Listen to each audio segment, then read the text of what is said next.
Hey guys, it's me again with another Canva tutorial, and for today's video I will teach you how to create an infographic with Canva. So first we go here, we go to templates. Afterwards we search for infographics.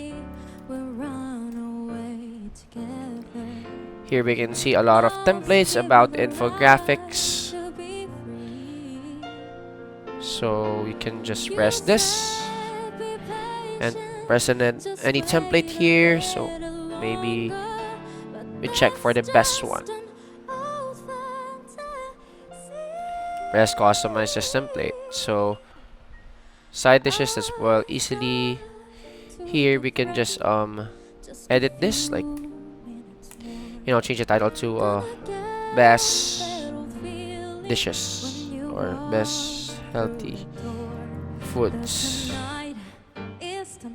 Then we can just like change this one elements. You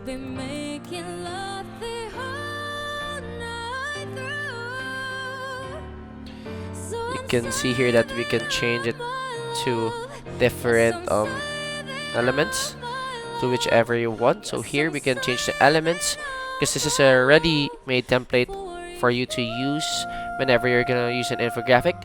So there I just changed the title and it's ready to go, or you can just select more templates here, add a new page. So here we can see that here is caring for plants, so we can just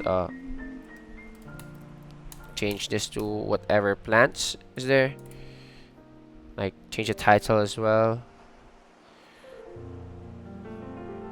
like top 10 plants. There you go. Or you can just go here and put more elements as well. You can also change the colors of the fonts, or you can change the font itself. So that's how easy it is to create an infographic here in Canva. Then just press share and download as a PDF. So once again, thank you for watching this Canva tutorial. Don't forget to like and subscribe to the YouTube channel and hit the bell button for more Canva tips and tricks.